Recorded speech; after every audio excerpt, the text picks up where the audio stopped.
Tayo na at sumamba, magpasalamat sa ating Panginoon. Tayo na kumanta, sumayaw sa saliw ng tugtugan, kay inang pagmasdan ang nagkakaisa at sama-sama magkakapatid. Tayo na sumamba, kumanta. Tayo na sumamba, sumayaw kay Jesus. Tayo na at sumamba, magpasalamat sa ating Panginoon. Tayo na kumanta, sumayaw sa saliw ng tugtugan, kay inang pagmasdan ang nagkakaisa at sama-sama magkakapatid. Kay Jesus ang iyong problema, magdasal, maghintay, magtiwala.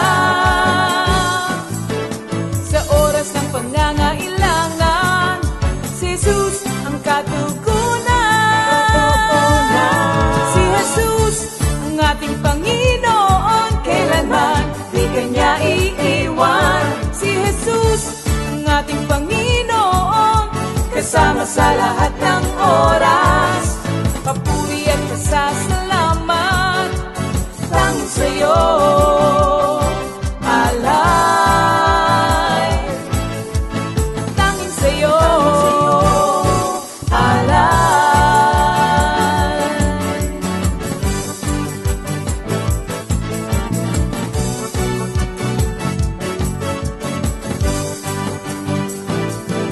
Si Jesus ang ating Panginoon, kailanman di kanya iiwan. Si Jesus ang ating Panginoon, kasama sa lahat ng oras. Si Jesus ang ating Panginoon, kailanman di kanya iiwan. Si Jesus ang ating Panginoon, kasama sa lahat ng oras. Papuri at pasasalamat tanging sa'yo, alay. Tanging sa'yo, alay.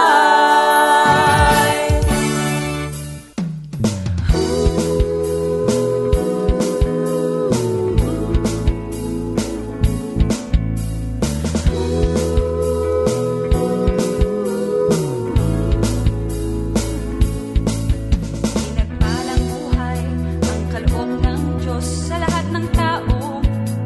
May takot sa Kanya. Pinagpalang buhay ang kaloob ng Diyos sa lahat ng tao. Nagtitiwala. Glory, hallelujah. Praise the Lord, hallelujah. Glory to God, amen. Purihin ang Diyos, mga kapatid. Tayo ay patuloy na magpuri at magpasalamat sa ating dakilang Diyos, sa kanyang dakilang katapatan. Dahil patuloy niya na tayo pinagkakalooban ng ganitong pagkakataon na makarinig ng kanyang magandang balita. So mga kapatid, welcome once again to our midweek Bible study. Tayo po muna ay manalangin. Hallelujah, hallelujah, hallelujah. Purihin ka o kataas-taasang Diyos Ama sa langit. Purihin ang dakila mong pangalan. Ikaw ang Diyos na makapangyarihan, dakila sa lahat. Dakila ang iyong katapatan sa amin. Ama, maraming salamat po sa araw na ito na pinagkaloob mo sa amin. Sa pagkakataon na kami muling makarinig ng iyong mabuting balita. Hindi lang mabuting balita, kundi magandang balita, Panginoon. Kaya po sa gabing ito, muli po kayong mangusap sa bawat isa sa amin. Pagkalooban niyo po kami ng bukas na pandinig at pusong marunong tumanggap ng iyong mga pagtuturo. Lord, we ask for your double portion of your anointing to be upon sa aming pastor na gagamitin sa gabing ito. Give him the fullness of your anointing, Father God. Speak before him. Put the words, every words on his mouth, Father God. And may your name be glorified tonight. We give you the highest praise, glory, and honor. In Jesus' name we pray. Amen. Hallelujah. At sa gabing ito, hindi rin natin makakalimutan ng mga kapatid natin nag-celebrate ng kanilang special day, birthday, October 16, 2024. Pinangungunahan po ng ating kapatid na si Sir Rosie Magtibay. Happy birthday, sis. Sister Marilyn Isabela, Sister Flor de la Vega, Sister Raika Caramba, Brother Andre Lapak, Sister Sofia Magno, Sister Meredith Cruz, Sister Zion Martinez, and Sister Florentina de Villa. Happy birthday and enjoy your day.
Praise the Lord. Happy birthday muli mga kapatid. Enjoy, enjoy.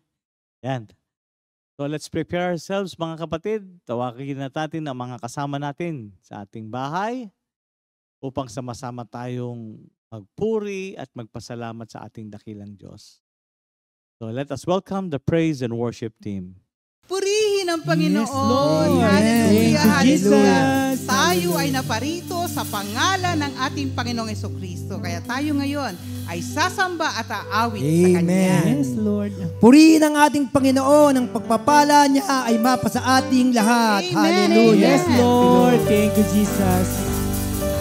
Si Yahweh ay papurihan. Purihin mo, kaluluwa. Ang pangalan niyang banal, purihin mo sa tuwina. Ang lahat kong kasalanan ay kanyang pinatawad. Hallelujah. At anumang aking sakit, pinagaling niyang lahat. Hallelujah. Palakpakan natin ang ating Panginoon. Amen. Yes, Lord. Thank you, Lord. Thank you, Jesus. Kaya tayo na pong umawit sa ating Panginoon. Yes, Hallelujah. Mahal ko ang Panginoon.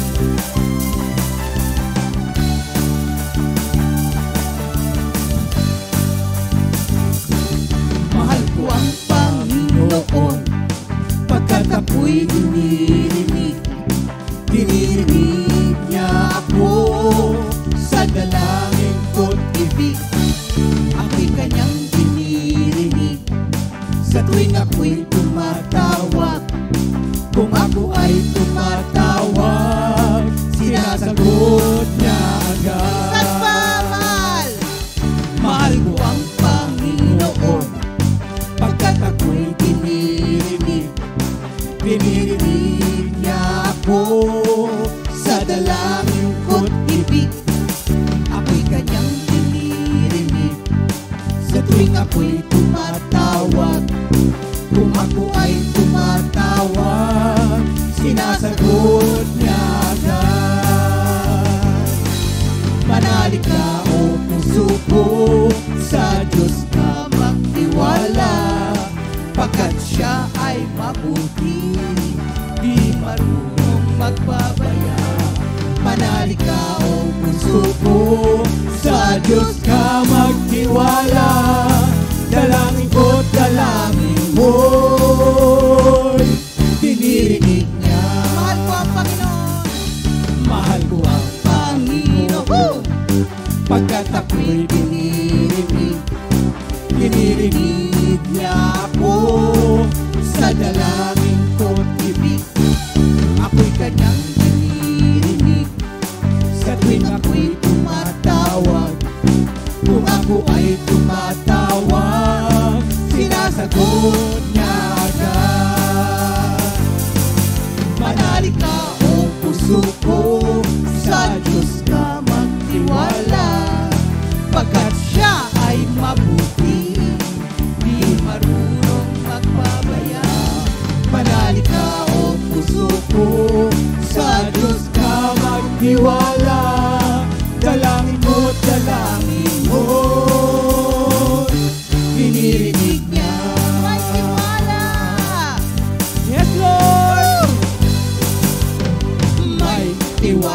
ako sa Diyos, pangako niya'y iingatan. Hallelujah!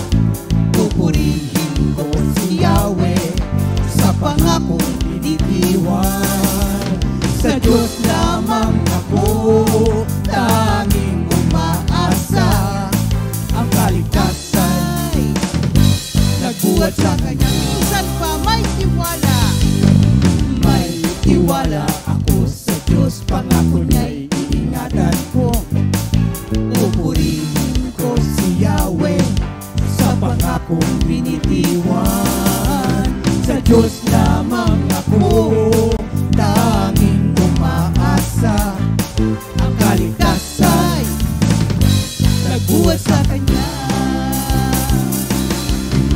Tanging siya lamang ang tagapagligtas, tagapagtanggol ko at aking kalasag. Akin ang tagumpay sa lahat ng oras. Habang ako'y nabubuhay, ako'y magpapasalamat, ako ay dadalangin. Kamay ko'y nakataas, Tanging siya lamang. tanging siya lamang ang tagapagligtas, tagapagtanggol ko at aking kalasag. Akin ang tagumpay sa lahat ng oras. Habang ako'y nabubuhay, ako'y magpapasalamat, ako ay dadalangin. Kamay ko'y nakataas, Tanging siya lamang. tanging siya lamang ang tagapagligtas, tagapagtanggol ko at aking kalasag. Akin ang tagumpay sa lahat ng oras. Habang ako'y nabubuhay, ako'y magpapasalamat, ako ay dadalangin. Kamay ko'y nakataas, ako ay dadalangin. Kamay ko'y nakataas, ako ay dadalangin. Kamay ko'y nakataas. Hallelujah! Lord, we worship you, Lord. We glorify your name. Hallelujah. Thank you, Let's Jesus. continue to worship the Lord. Amen. Pasalamatan natin palagi ang Panginoon sapagkat sa Kanya nagmula ang lahat ng bagay. Yes, Lord. Thank you, Kaya nararapat lamang na siya ay pag-ukulan ng pasasalamat Yes, ng buong pagsamba, buong puso at kaluluwa. Hallelujah. Yes, Lord. Thank you, Jesus.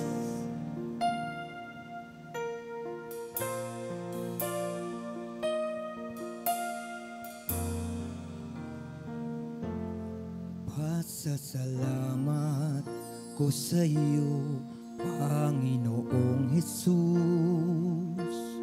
Pasasalamat ko sa iyo, Panginoon. Luwal hatiin ka,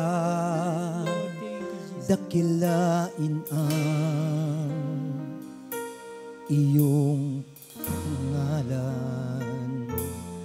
Pasasalamat ko sa iyo, Panginoong Jesus. Pasasalamat ko sa iyo, Panginoon. Luwalhatiin ka, dakilain ang iyong pangalan. Salamat sa iyo, Panginoong Jesucristo. Salamat sa iyo, salamat sa iyo, Jesus. Papuri, pagsamba ang iaalay ko sa iyo.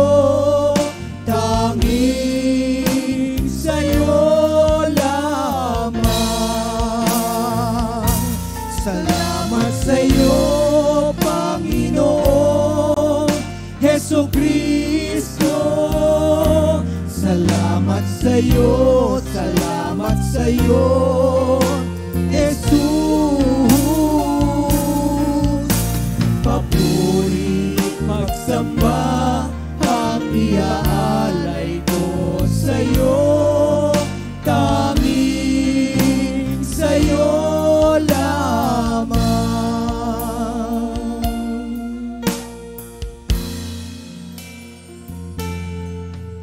Si Yahweh ang aking pastor, hindi ako magkukulang.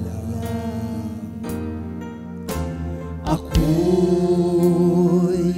pinahihimlay sa mainam na pastulan,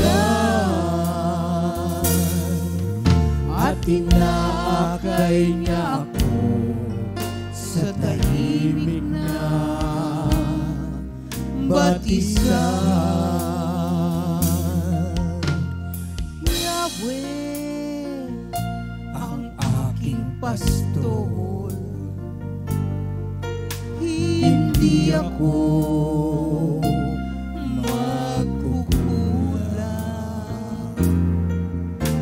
ako'y pinahihimlay sa mainam na pastulan, at inakay niya ako sa tahimik na batisan, at buhat sa kayamanan na hindi mauubos.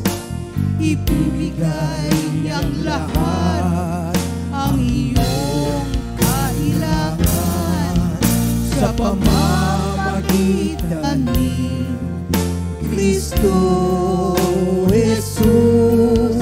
Sa pamamagitan ni Kristo Jesus. Purihin ang ating Diyos Ama, magpakailanman. Amen. Purihin ang ating Diyos Ama, magpakailanman. Amen. Purihin ang ating Diyos. At buhat sa kayamanan na hindi mauubos. Ibibigay niyang lahat ang iyong kailangan sa pamamagitan ni Kristo Jesus. Sa pamamagitan ni Kristo Jesus. Purihin ang ating Diyos Ama, magpakailanman. Amen. Purihin ang ating Diyos Ama, magpakailanman. Amen. Purihin ang ating Diyos. Purihin ang ating Diyos. Purihin ang ating Diyos.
Glory, hallelujah. Salamat, salamat Panginoon. Napakasarap umawit at magpuri sa ating dakilang Diyos. Nakasabay po ba kayo mga kapatid? Yan. So tonight, ihanda na po natin ang ating mga Bible, notebook, ballpen, ano ba? Lahat ng gagamitin natin sa pag-aaral. Marker, yan, napakahalaga yan para meron tayong habang nakikinig. Lalagyan natin ng highlights ang mga words na nag-inspire sa atin. Ano ha? Yung malakas ang dating. So let's prepare ourselves at sama-sama tayo mag-aral ang salita ng Panginoong Diyos. And tonight, tayo po ay magpapatuloy sa new series which is all about the book of the Romans. Chapter 1, verse 18 to 23 and 28 to 32. So let's welcome our pastor, Pastor Oying Cabral. Purihin ang Diyos sa kanyang walang hanggang pag-ibig sa atin at sa kanyang pagbibigay ng kapatawaran sa ating mga kasalanan upang mailigtas tayo sa kamatayan. Itong gabing ito ay tatalakayin natin ang Roma 18 hanggang 23 at ang Roma 1, 28-32.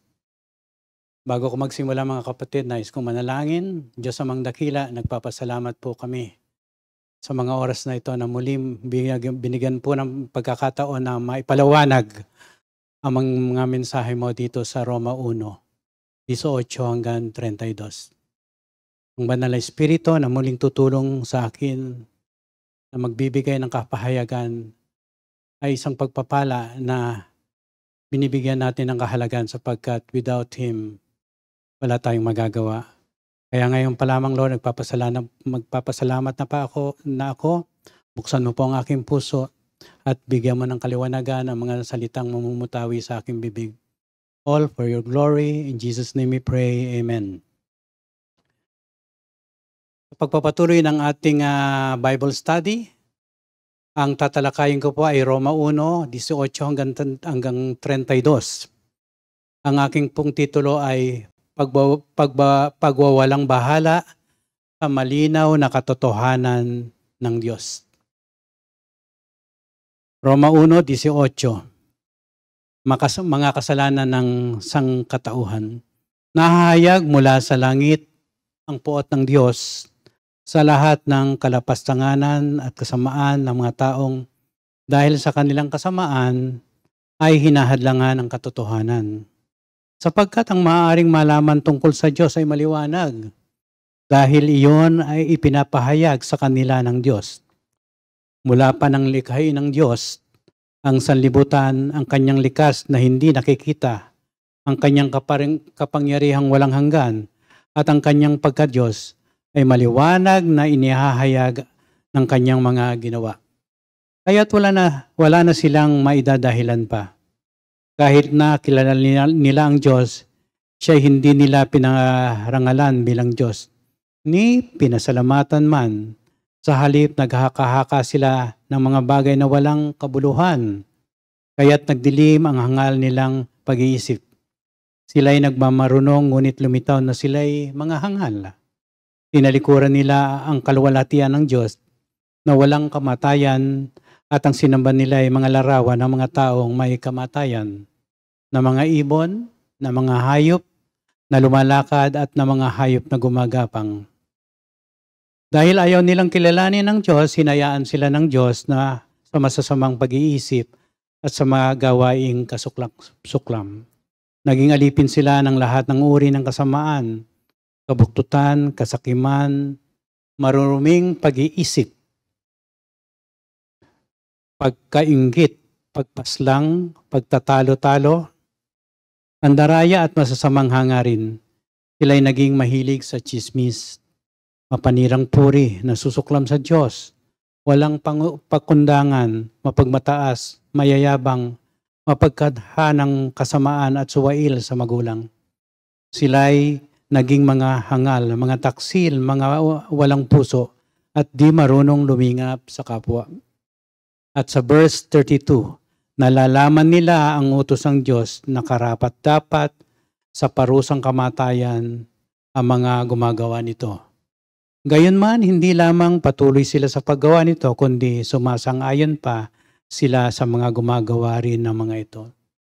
Ito ang mabuting balita ng ating Panginoon na matatagpuan natin sa Roma 1:18 hanggang 32. Mga kapatid, sinasabing si Apostol Pablo ay isa sa mga pinakadakilang Kristiyano sa lahat of all ages, mga kapatid. Siya ay walang pag-aalinlangan na taong ginamit o gumamit ng banal na pagnanasa upang ipangaral ang ebanghelyo ni Hesukristo saan man dako. Kahit gaano kalakas ang ebanghelyo, may isang bagay na hindi magagawa ng ebanghelyo. Hindi nito maililigtas ang sinumang tao hanggang sa makita ng taong iyon ang kanyang sarili bilang isang nagkasala, naliligaw, nahatulang makasalanan. Sa makatuwid, bago sumulat si Pablo sa mga Romano tungkol sa maluwalhating mga resulta ng nagliligtas na biyaya ng Diyos, inilatag niya ang batayan para sa kanyang kaso laban sa pagiging matuwid ng tao. Ang kanyang layunin ay ipakita na ang mundo ay bangkarote sa moral. Ang kanyang layunin ay maipailalim at ipakita sa buong mundo na ang puot at paghatol ng Diyos. Binibigyan ng Diyos ang bawat isa ng malinaw na katotohanan sa kanyang hindi nagkakamaling mga salita. Ang kanyang katotohanan ay pinakita sa pamagitan ng may layuning mga utos sa tiyak na mga hangganan. Bagamat ang mga utos at mga hangganan na ito ay maaaring sa una ay mukhang mahigpit at negatibo, ang mga ito ay ang mga ito ay talagang nagpapalaya at positibo sa lahat na sumusunod. Ang sino mang hindi pinansin ang katotohanan ng Diyos ay haharap sa tiyak na paghuhukom mula sa Panginoon. Ito ang pagtuturo sa Roma 1:18 hanggang 32. Talakayan natin isa-isa, mga kapatid. Sa talata 18. For the wrath of God is revealed from heaven against all ungodliness and unrighteousness of men who hold the truth in unrighteousness. Dahil sa pagkapuot ng Diyos sa kasalanan, ang kanyang puot ay ipinahayag mula sa langit laban sa lahat ng kasamaan at kalikuan ng tao. Ang puot ng Diyos ay kasing halaga ng kanyang katwiran, mga kapatid, tulad ng kanyang pag-ibig at awa. Ang galit o puot ng Diyos ay ang kanyang banal na pag-ayaw sa lahat ng kasamaan. At ang kanyang layunin ay wasakin ito. Ito ay kanyang matatag, determinadong puot, hindi isang udyok ng sandaling emosyon tulad ng tao. Kapag ang kabanalan ng Diyos ay sumalungat sa pagiging makasalanan ng tao, ang resulta ay puot. Hindi maaaring maging Diyos ang Diyos kung hindi siya tumugon sa kasamaan. Ang salitang the words is revealed o sa Tagalog ay ipinahayag is in the present tense in the Greek at maaaring basahin ito ng ganito. The wrath of God is being revealed continually. Patuloy, mga kapatid. The wrath of God is being revealed continually upon those who break the laws of God. Ang puot ng Diyos ay patuloy na inihahayag sa mga lumalabag sa mga batas ng Diyos. There are three basic areas wherein God reveals His wrath. Unang-una, mga kapatid, you can see it in the Bible sa John 3:36. May tatlong pangunahing lugar ito kung saan inihahayag ng Diyos ang kanyang galit. Ito unang-una ay makikita natin ito sa 1:36. Ang sumasampalataya sa anak ay may buhay na walang hanggan. Ngunit ang hindi sumusunod sa anak ay hindi magkakaroon ng buhay. Sa halip, mananatili sa kanya ang puot ng Diyos. Kung hindi ka ligtas, ang Diyos ay hindi mo ama. Siya ang iyong hukom, kurado at executioner, mga kapatid. Sa Tagalog nga verdugo.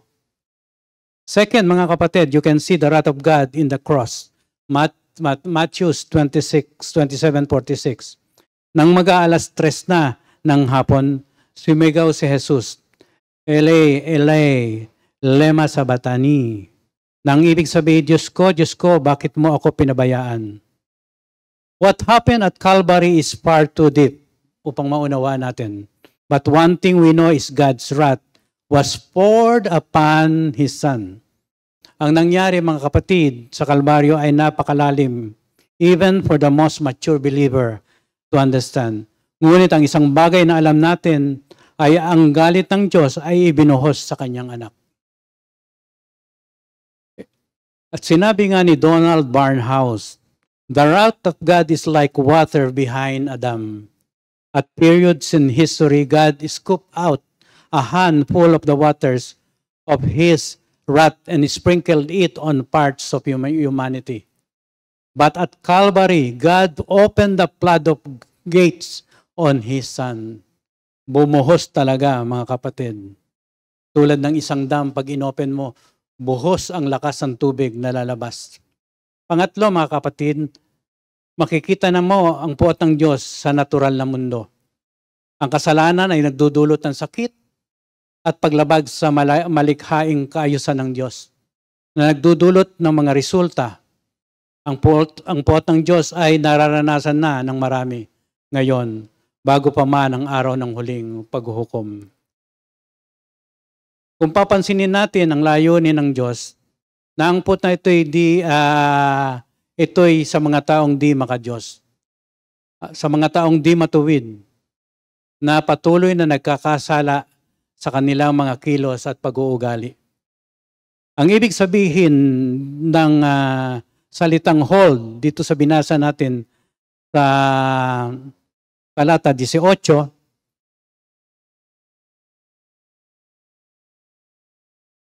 ay ang di makadiyos at ang di matuwid ay pumipigil sa katotohanan ng katwiran ng Diyos. Ang mga hindi nakikinig sa tinig ng Diyos, ngayon ay pinipigilan ng katotohanan at iyon ay katwiran para sa puot ng Diyos ngayon at sa hinaharap na paghuhukom. Ikinagagalit ng tao ang mga akusasyon kapag inaakusuhan mo siya, no? Na ganito ka, hindi ka makadiyos, makasalanan ka. Sinisikap nila na sugpuin ang katotohanan na at pinapaalam nila na hindi ganyan ng Diyos. Binibigyan nila ng reason na mabait ang Diyos. Subalit tandaan po natin sa Galatia 6:7, huwag ninyong linlangin ang inyong sarili. Hindi maaaring tuyain ng Diyos. Kung ano ang itinim ng tao, iyon din ang kanyang aanihin. Punta tayo sa talata 19, mga kapatid. Sapagkat ang maaaring malaman tungkol sa Diyos ay maliwanag. Dahil iyon ay ipinapahayag sa kanila ng Diyos. Sa English, mga kapatid, since what may be known about God is plain to them because God has made it plain to them. Dito ay pinapakita na ni San Pablo na to avoid knowing about God is useless, mga kapatid. Human beings cannot claim to have missed what God has revealed about Himself in nature. Since what may be known about God is plain to them, ang salitang them ay sa mga taong sinusuppress ang katotohanan in order to obey God. This verse says, in no uncertain terms, mga kapatid, that God has made Himself plain to those who deny Him and who disobey Him. Their disobedience, mga kapatid, is not a result of ignorance. It is caused by rebellion, mga kapatid. Ito'y hindi bunga ng kamangmangan, ito ay sanhi ng paghihimagsik ng tao sa Diyos. Ang kalikasan at ang mundong ating ginagalawan, mga kapatid, ay nagbibigay sa atin ng mga pahiwating na ang Diyos at ang kataas-taasang human being o pagkatao niya ay yun ang pinakamataas. Siya ay totoo higit na sa kanyang nilikha at hindi bahagi nito, mga kapatid. Punta tayo sa talata 20. Sapagkat ang di nakikitang mga bagay niya mula ng lalangin ang sanglibutan ay nakikita ng maliwanag na nauunawaan sa pamagitan ng mga bagay na ginawa, maging ang kanyang walang hanggang kapangyarihan at pagka-Diyos upang sila ay walang dahilan. Sa English, for since the creation of the world, God's invisible qualities, His eternal power, and divine nature have been clearly seen, being understood from what has been made, so that people are without excuse. Ipinapahayag ng Diyos ang kanyang sarili sa pamagitan ng nilikhang tinatawag nating universe o sansinukob. At bawat tao ay mayroong pagpapahayag dito, mga kapatid. Kapag ang isang tao ay tumingin sa labas, tumingala at tumigid sa paligid ng kanyang nasasakupan, makikita niya na walang hanggang kapangyarihan ang Diyos, the eternal power and Godhead. Siya ay isang taong hindi humahawak sa kapag hindi siya naniniwala, siya ay isang taong humahawak sa siya ay isang taong hindi humahawak sa katotohanan, mga kapatid. Pinipigilan niya ang katotohanan, hindi dahil hindi niya ito nakikita, kundi dahil siya ay di makadiyos at di matuwid, mga kapatid. Ang patutuo lamang ng kalikasan ay sapat na upang akayin ang sino man sa pagkaunawa sa katwiran at kabanalan ng Diyos. Kung ang sino man tumanggi sa patutuong iyan, sila ay walang dahilan para sa paghatol ng kanilang dinadala sa kanilang sarili. Sila ay nagkasala dahil pinipigilan nila ang katotohanan. Kaya pagdating natin sa Roma 21, because that when they knew God, they glorified Him not as God, neither were thankful, but became vain in their imaginations, and their foolish heart was darkened. Kahit kilala nila ang Diyos, siya hindi nila pinangaralan bilang Diyos, ni pinasalamatan man. Sa halip, naghaka-haka sila ng mga bagay na walang kabuluhan, kaya't nagdilim ang hangal nilang pag-iisip. Ang problema sa makasalanan ng tao ay hindi dahil siya ay ignorante sa Diyos. Ito ay tumutukoy sa isang original na karanasang kaalaman sa Diyos. Ang nalaman nila, ang salitang nalaman nila na ang Diyos ay karapat-rapat na luwalhatiin, kusa nilang pinili na wag siyang luwalhatiin bilang Diyos. Upang magdagdag ng pinsala sa insulto, sinabi ni Pablo na ang makasalan ng tao ay hindi nagpapasalamat sa kung ano ang ibinigay ng Diyos sa kanya. Ang kabigo ang magbigay ng pasasalamat sa Diyos para sa kanyang mga provisyon ay resulta ng isang proseso ng panlilinlang sa sarili. Ang walang kabuluhang imahinasyon, mga kapatid, o ang walang laman na paggawa ng pag-iisip ng makasalanang tao ay nagdadala sa kanya sa paggawa sa isang patay na daan upang saan ang kanilang hangal na puso ay nagdidilim. Ibig sabihin, ang katotohanan ay madalas na nilalarawan sa kasulatan bilang isang liwanag, subalit sa kanila ito ay kadiliman sapagkat hindi nila ito nauunawaan at hindi nila pinaparangalan ng Diyos na nagbibigay ng isang mapagpalang biyaya mula sa kanyang mga salita. Sinabi ni Pablo na ang kanilang hangal na puso ay nagdilim. Nangangahulugan iyon na nagiging mas mahirap para sa kanilang mga puso na tanggapin ang katotohanan kapag sila ay nalantad dito. Upang tanggihan ang patutuan ng kalikasan sa katwiran at kabanalan ng Diyos, ang makasalanang tao ay kailangang bumuo ng proseso ng pag-iisip o pangangatwiran na nilikha ng mga solusyon ng tao. Ibig sabihin, nakikita mo na ang creation ng Diyos. Ikaw nga bilang isang tao, saan ka ba nanggaling? Ipinagmamalaki mo ba na galing ka sa isang hayop, sa isang unggoy? Hindi, mga kapatid. Ang lahat ng pinagpala ng Diyos, sinasabi nila na sila ay galing sa Diyos. Siya ang creator. Ang hangal na puso ay hindi isang kulang na katalinuhan. Ito ay isang pusong kulang sa biblikal na pag-unawa kung sino ang Diyos at sa makatuwid ay walang kakayahan sa katwiran at kabanalan.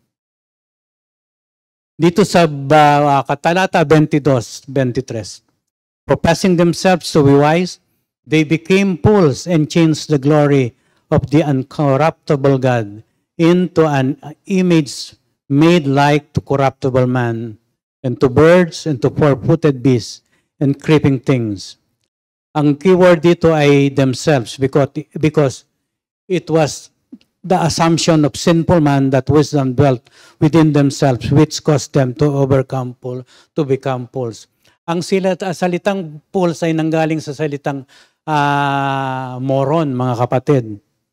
Since God is the source of all wisdom, sa Proverbs 1:7, those who ignore Him deprive themselves of truth in every aspect of life, mga kapatid.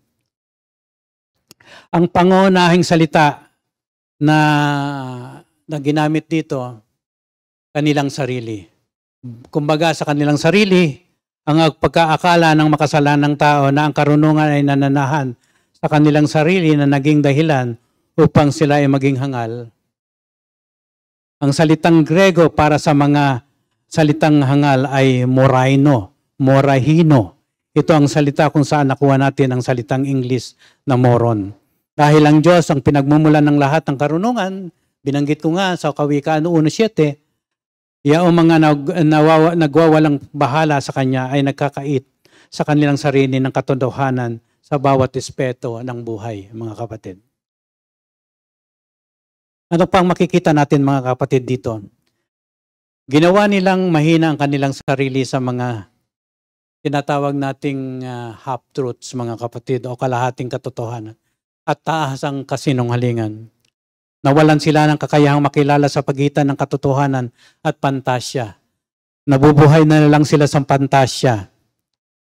At bilang resulta ng pagkawala ng kakayahang umunawa, ang nawawalang kasangkatauhan kung minsan ay lumilikha ng mga larawang ginawang katulad ng tao na nasisira sa mga ibon, sa mga hayop na may apat na paa na gumagapang. Ayan ay binanggit ni San Pablo sa talata 23. Sa paggawa nito, nilalabag nila ang una at ikalawang utos sa pamagitan ng pagsamba sa mga Diyososan. Ang nilalang ay sinasambahan sa halip na ang lumikha. Ang pagsamba sa Diyos-Diyosan ay hambungan ng pagsupil sa katotohanan ng Diyos. Anumang oras ang tao ay gumawa ng isang larawan, itinatanggi niya ang nararapat na lugar na pag-aari lamang ng Diyos. Kapag tumanggi ang tao na sumamba sa Diyos, ay sasambahan niya ang anuman, mga kapatid. Sa talata 28 hanggang 32, ano ang mga resulta nito, mga kapatid, ng mga kaganapan na nabanggit sa 18 hanggang 23, mga kapatid? Sa talata 28, dahil ayaw nilang kilalanin ng Diyos, hinayaan sila ng Diyos sa masasamang pag-iisip at sa mga gawaing kasuklam. And even as they did not like to retain God in their knowledge, God gave them over to a reprobate mind to do things which are not convenient. Gave them over. Ito po'y naglalarawan ng isang aktibong desisyon. Kapag binaliwala ng makasalanang sangkatauhan ang katotohanan ng Diyos, sa isang punto ay aktibong ibibigay ng Diyos sila sa kanilang pagnanasa, hindi dahil sa pagkabigo o pagbibitiw, ngunit upang makaisa katuparan ang kanyang layunin. Maharahil ang isang magandang halimbawa ay makikita natin sa mga Numbers 11, 19 to 20. Hindi lamang para sa isa, 2, 5, 10, 20 araw ang ibibigay ko sa kanila, kundi para sa isang buong buwan. Laging ito ang kakainin nila hanggang sa magsawa sila at magkandasuka sa pagkain ito, sapagkat itinakwil nila ako at sinabi pa nilang mabuti pang hindi na sila umalis sa Ehipto. Similarly, mga kapatid, God says to sinful humanity in effect, If you want to practice homosexuality, lesbianism, fornication, and wickedness, I will let you have it until it comes out of your nostrils and you are sick of it. Ang salitang reprobate mind means worthless mind, mga kapatid. People who have a reprobate mind are too sinful to know what is sinful is. Sa talata 29:31, being filled with all unrighteousness, fornication, wickedness, covetousness, maliciousness, full of envy, murder, debate, deceit, malignity, whisperers, backbiters, haters of God, despiteful, proud, boasters, inventors of evil things, disobedient to parents, without understanding, covenant breakers, without natural affection, implacable, unmerciful. Ito'y mga kasalanang mapait pakinggan, subalit nakakadagdag ng puot ng ating Panginoon. Unrighteousness, the rejection of God's standard of righteousness. Walang katarungan, ang pagtanggi sa pamantayan ng katwiran ng Diyos. Fornication, ito po'y sexual sin, including adultery and incest. Kasalanang sexual, kabilang ang pangangalunya at incest. Pag sinabi mong incest, I-N-C-E-S-T, isang sexual na gawain sa pagitan ng magkapamilya o malapit na kamag-anak. Wickedness, delighting in wrongdoing. Kasamaan, nalulugod sa maling gawain. Covetousness, ito po'y pag-iimbot, kasakiman, pagnanais ng hindi natin kailangan. Maliciousness, ito po'y mayroon masamang hangarin, kabulukan, o kakulitan. Envy, inggit, sama ng loob na napukaw nang makita ang isang tao na mayroon na ibig niyang mapasa kanya. Murder, the taking of human life, pagpatay, pagkitil ng buhay ng tao.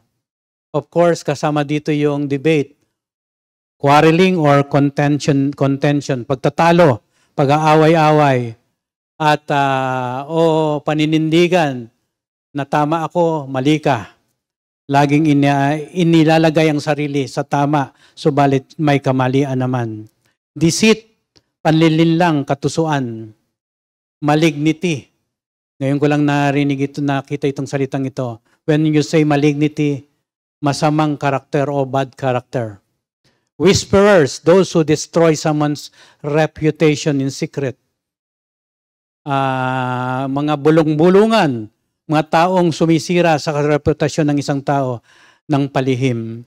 Backbiters, those who destroy someone's reputation openly. Backbiters, mga taong hayagan na sumisira sa reputasyon ng isang tao. Haters of God, mga napupuot sa Diyos, yaong mga nagagalit sa Diyos at nagsisikap na ibukod ang Diyos sa kanyang buhay. Despiteful, pagtrato sa iba ng may paghamak. Proud, ipinagmamalaki ang hindi makatwirang pag-aangkin ng higit na higit na kahusayan. Boasters, nagyayabang, pagmamalaki sa sarili. Inventors of evil, ito po yung mga inventor ng masasamang bagay, malikhain sa pag-iisip ng mga paraan upang magkasala. Disobedient to parents, ito po, napakabigat nito. Ang hindi masunod rin sa mga magulang, kung maaari mong baliwalain ang otoridad ng magulang, ito ay isang pagtanggi sa otoridad ng Diyos. At wawasakin ito ang mga individual at mga bansa, mga kapatid. Without understanding, walang pangunawa, katangahan, kusang loob na walang kabuluhan, mga hangal. Covenant breakers, masuwayin sa tipan o kasunduan, hindi mapagkakatiwalaan. Without natural affection, walang likas na pagmamahal, kaya't ang magandang asal na balangkas ay nawawala. Implacable, inability to agree upon or enter moral agreement. Hindi matitinag, kawalan ng kakayahang sumang-ayon o pumasok sa isang kasunduan sa magandang asal. And finally, yung 23, unmerciful. Ito'y walang pagmamahal, walang pag-ibig, walang awa. Ito po yung binanggit ko sapagkat napakahalaga nitong mga kasalanan nito. Ayaw na ayaw ng Diyos na mangyari ito sa buhay ng tao. Kaya ang puot niya ay gayon na lamang. Subalit, pinadala niya ang ating Panginoong Hesukristo. Nagkatawang tao, nabuhay dito, namatay at nag-resurrect. Tandaan natin mga kapatid, ang kalayaan natin, freedom from sin ay mangyayari lang lamang kapag tinanggap natin ang Panginoong Hesukristo. Ang ganyang mga banal na salita, sundin natin, pag-aralan natin at patuloy tayong manalangin upang ang pagpapabanal ng ating sarili ay magagawa sa pamamagitan ng tulong ng Panginoong Hesukristo at ng banal ng Espiritu. And finally, sa verse 32, who knowing the judgment of God, that they which commit such things are worthy of death, not only do the same, but have pleasure in them that do them. Kapag ang isang tao ay nag-participate doon sa sinabi ko, listahan ng mga kasalanan, it is proof that he has willfully and intentionally ignored God's clear truth. Kaya nga nalulungkot si San Pablo sa mga tao na patuloy na nagkasala sapagkat alam niya na mag-judgment at punishment na mangyayari for committing such sins. At kapag ito'y continually na nangyayari sa buhay ng tao, ang katuparan ng kamatayan, 6 feet under the ground ay mangyayari. Kaya nga mga kapatid, kapag ang kasalanan, inuulit ko mga kapatid, ang makasalanang tao ay nakalahok sa mga listahan na binanggit ko, dito po ay 23, no? Binabaliwala nito ang katotohanan tungkol sa Diyos. Kaya nga, napaka-importante ng iba nga, sinasabi, natutuwa nga yung iba sa paggawa ng kasalanan, bakit naman ako malulungkot? Kaya nga iba, pinapalakpakan nga pag nangyayari yung mga kalaswaan, yung mga pagmamalaki, yung mga pagmamalaki na mahusay sila. Ito ay kasiyahan para sa kanila.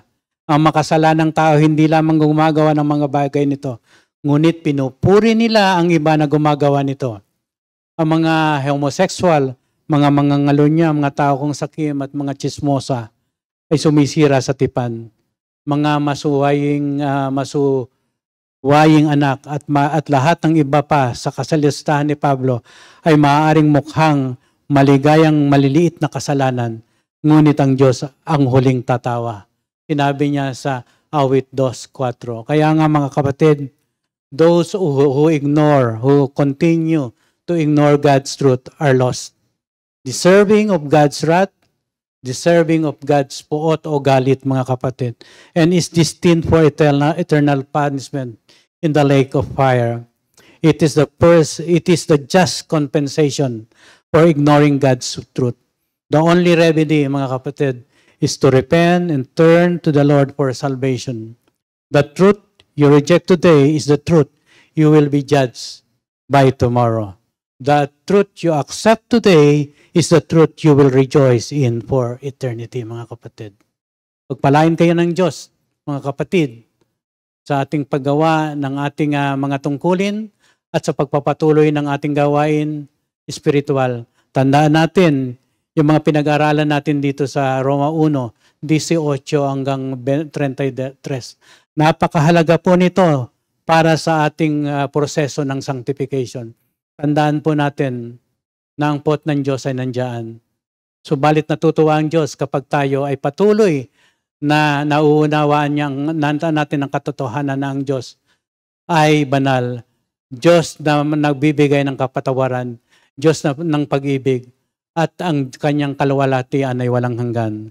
Kaya mga kapatid, patuloy tayong manalangin at purihin natin ang Diyos araw-araw. At all glory and honor belongs to Him only. In Jesus' name we pray. Amen and amen. 2 Timothy 2:2.